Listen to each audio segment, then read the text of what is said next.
Hola amiguitos, saluditos a todos, bienvenidos a este canal, muchos besitos y gracias por venir. Bueno, hoy voy a terminar el relato del afrancesado. Pues, bueno, afrancesado dije el otro día que era el que estaba de acuerdo con los franceses. No es exactamente así. Afrancesado más bien era un colaborador de los franceses. Una persona que los traicionaba o que le ayudaba a los franceses. Entonces, claro, era considerado por un traidor. Sería algo así como un colaboracionista en otros conflictos. Se llama colaboracionista. Entonces, claro, sus compatriotas pues lo odiaban. Y otra cosa que quería deciros es que lo que era una ocupación, lo que había en España era una ocupación de un ejército extranjero, que eran los franceses.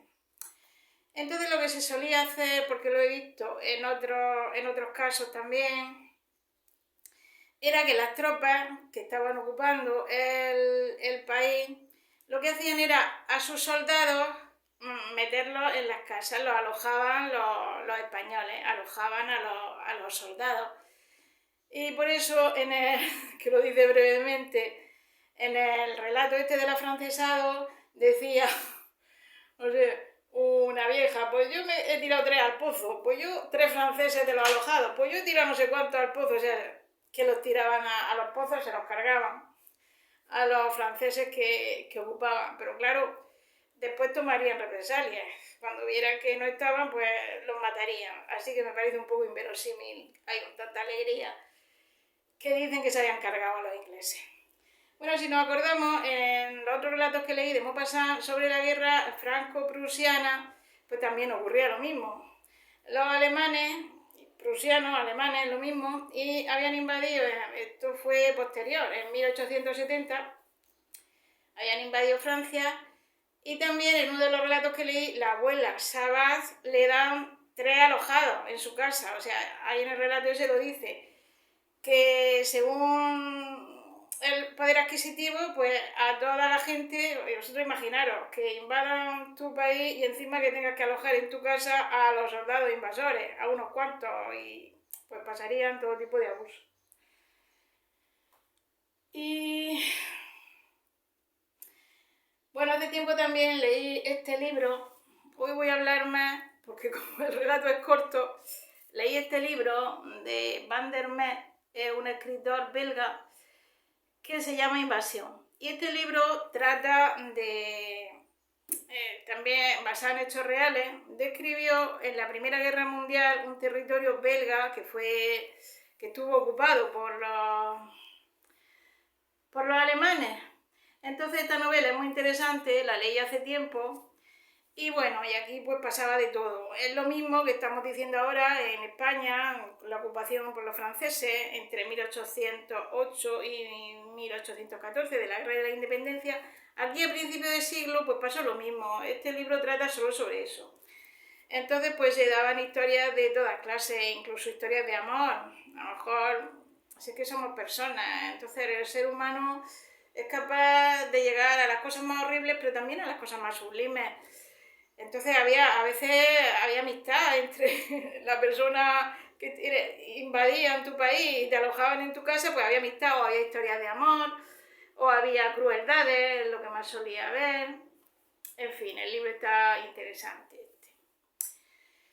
Pues ya que estoy hablando de estos temas, yo nací en el año 62 y claro, era la época de Franco. Entonces yo me acuerdo que mi abuelo hablaba mucho de la guerra civil de España, bueno, que esa fue peor, bajo mi punto de vista, que la guerra de la independencia, porque en la guerra de la independencia los españoles se unieron para luchar contra el invasor. Pero en la guerra civil nos matábamos entre los propios españoles, entonces siendo yo niña, pues yo recuerdo que hablaba yo con mi abuelo, digo, abuelo, cuéntame cosas de la guerra.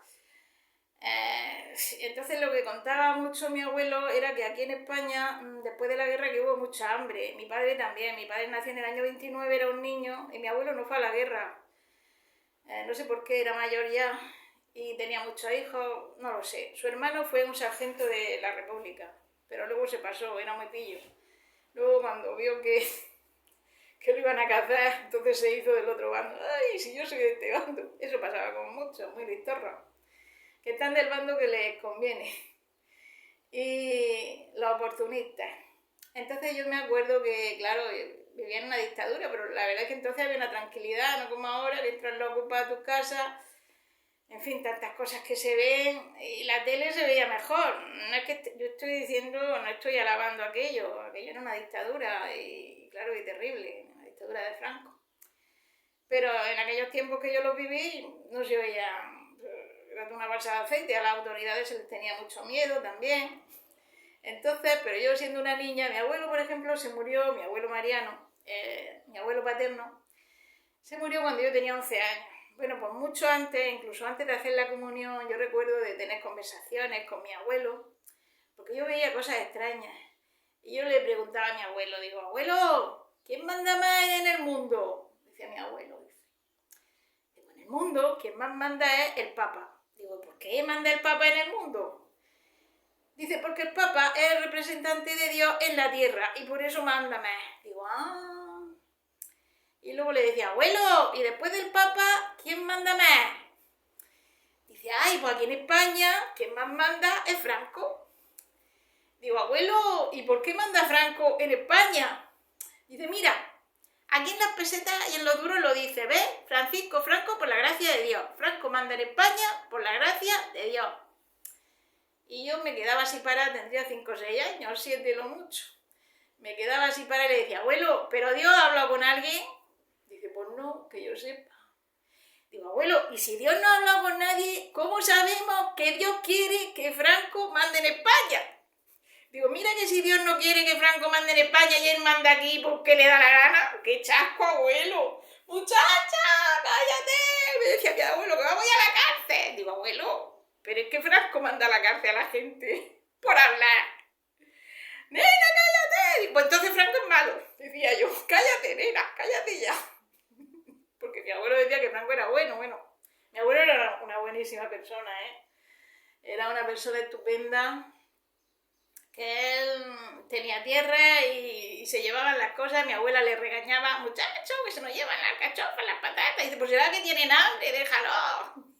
Y era una persona que la quería todo el mundo, ¿no? Y él decía que Franco era bueno, yo era lo que oía. Y bueno, ya se me ha ido la olla, me he emocionado al hablar de mi abuelo. Que gloria esté. ¿Qué más iba a decir? Ah, también le preguntaba yo a mi abuelo, le decía, digo, abuelo, ¿y la guerra civil? ¿Por qué fue la guerra civil? ¿Qué pasó? Le decía, hija, dice, la guerra civil fue porque Franco y Negrín se llevaban mal. Y entonces por eso fue la guerra. Digo, abuelo, porque dos hombres se lleven mal, para eso una guerra, y tanta gente como murió, tanta hambre como pasaron. ¿Y por qué no se liaron a garrotazo limpio entre los dos en vez de armar una guerra? Muchacha, cállate ya. Digo, pues Franco es malo y Negrín malo también, los dos. Por armar una guerra, por no ponerse de acuerdo. A palo limpio los dos. Eso es lo que yo pensaba cuando era una cría. Y bueno, y ya se me ha ido la olla. Bueno, pues como Pedro Antonio Alarcón nació en el año 1833, y la guerra de la independencia de España fue entre 1808 y 1914, pues seguro que él en su infancia oiría a su abuelo, a su padre y a los viejos hablar de la guerra civil, de la guerra de la independencia, porque estaba próxima en el tiempo y como fue una cosa que alteró tan profundamente, ocurrieron hechos tan dramáticos, pues eso se cuenta a los nietos. O sea, muchas de las historietas que él cuenta, por cierto, esto está encardinado en una serie que se llama Historietas Nacionales, este relato y otro. Son historias que él seguramente oyó de su abuelo o de personas, familia que la habían oído, ¿no? Luego también me llamó la atención en el relato el protagonista, el afrancesado, el boticario, que se llama Paredes, creo. Para congratularse con los franceses, para hacerles mal la pelota, se pone a tirar por tierra a su antepasado. Y entonces habla de un antepasado suyo, claro, sería 200 o 300 años antes, que luchó esto a los moros. Y dice, ese qué malo que era, qué tonto mi antepasado. otro que había matado a franceses en la guerra de no sé qué, en fin, que él, con tal de hacerle la pelota a los franceses, pues capaz de tirar por tierra a sus propios antepasados, pero ya veremos, hay sorpresas. Entonces, bueno, voy a terminar el relato del afrancesado y ya tengo otro que se desarrolla en Guadix, el próximo día, se llama El alcalde carbonero, creo. Es muy interesante. Ya veis también que este autor, Pedro Antonio Ríos, le da un toque de humor a situaciones que son muy dramáticas, pero él le da un toque de humor, ¿no? Que yo, la verdad, te emociona, pero también a veces te ríes con las cosas tal y como las cuenta. Pues nada, voy a terminar este y el próximo día os leo el otro. Leeré algunos episodios de estos. Y también tengo otro preparado que es lo contrario, de también crueldades que hicieron los españoles.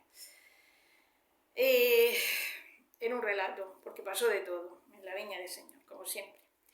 Venga, pues voy a terminar este relato. Ya sabéis que nos quedamos en que estaba en la puerta de la botica unos cuantos gente del pueblo con garrotes, con cuchillos y todo, que decían que iban a matar al boticario por afrancesado, le iban a cortar en 4 pedazos, y dice, no, en 8, y a todos los franceses que estaban dentro. Y dentro los tenía el boticario borracho a todos. Vamos a ver lo que pasa. Decía, levantóse García de Paredes, como impulsado por un resorte, al oír semejante clamor dentro de su casa, y apoyándose en la mesa para no caer de nuevo sobre la silla, apoyóse sobre la mesa. Tendió en torno suyo una mirada de inexplicable regocijo, dejó ver en sus labios la inmortal sonrisa del triunfador, y así, transfigurado y hermoso, con el doble temblor de la muerte y del entusiasmo, pronunció las siguientes palabras entrecortadas y solemnes como las campanas del toque de agonía. Dijo, «Franceses, si cualquiera de vosotros todos juntos hallaréis ocasión propicia de vengar la muerte de 285 compatriotas y de salvar la vida a otros 200, si, sacrificando vuestra existencia, pudieseis desenojar la indignada sombra de vuestros antepasados, castigar a los verdugos de 285 héroes y librar de la muerte a 200 compañeros, a 200 hermanos, aumentando así las huestes del ejército patrio con 200 campeones de la independencia nacional, ¿repararíais ni un momento en vuestra miserable vida? ¿Dudaríais ni un punto en abrazaros como Sansón a la columna del templo y morir a precio de matar a los enemigos de Dios? ¿Qué dice?, se preguntaron los franceses. Señor, los asesinos están en la antesala, exclamó Celedonio. ¡Que entren!, gritó García de Paredes. ¡Ábreles la puerta de la sala! ¡Que vengan todos a ver cómo mueren el descendiente de un soldado de Pavía! Los franceses, aterrados, estúpidos, clavados en sus sillas por un horrible letargo, creyendo que la muerte de que hablaba el español iba a entrar en aquel aposento en pos de los abotinados, hacían penosos esfuerzos por levantar los sables que yacían sobre la mesa, pero ni siquiera conseguían que sus flojos dedos asiesen la empuñadura. Parecía que los hierros estaban adheridos a la tabla por una insuperable fuerza de atracción. En esto inundaron la estancia más de 50 hombres y mujeres armados con palos, puñales, pistolas, dando tremendo alarido y lanzando fuego por los ojos. ¡Mueran todos!, exclamaron algunas mujeres lanzándose las primeras. ¡Deteneos!, gritó García Paredes con tal voz, con tal actitud, con tal fisonomía, que unido este grito a la inmovilidad y silencio de los 20 franceses, impuso frío terror a la muchedumbre, la cual no se esperaba aquel tranquilo y lúgubre recibimiento. «No tenéis para qué hundir los puñales», continuó el boticario con voz desfallecida.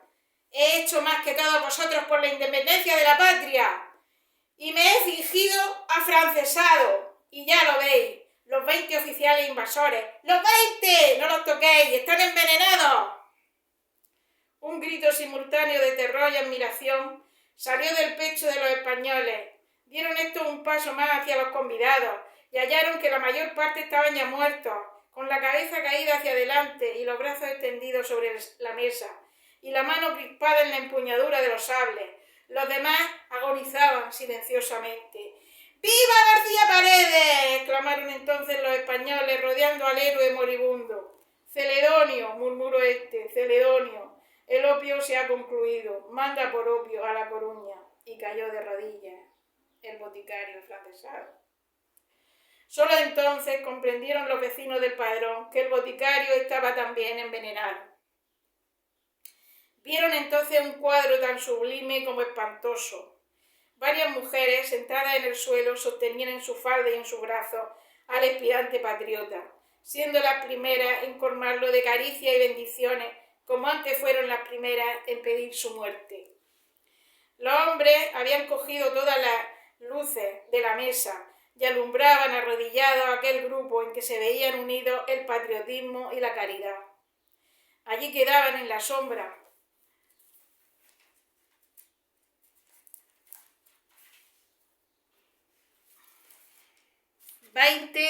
muertos o moribundos, de los cuales algunos iban desplomándose contra el suelo con pavorosa pesantez. A cada suspiro de muerte que se oía, a cada francés que venía a tierra, una sonrisa gloriosa iluminaba la faz de García Paredes, el cual de allí a poco devolvió su espíritu al cielo, bendecido por un ministerio del Señor y llorado por su hermano de la patria. Madrid, 1856, que fue cuando lo escribió. Bueno, pues ya veis qué emocionante episodio de la historia de España, como este boticario se hizo pasar por afrancesado y buscó en su casa a todos los oficiales franceses, a todos los jefazos y los envenenó y se envenenó él. O sea, que de afrancesado pasó a héroe. Emocionante. Ya veréis que el próximo día es un poco más largo, pero es muy emocionante también y tiene chispazos de humor. Venga, no faltéis el próximo día. Saludos para todos. Besitos.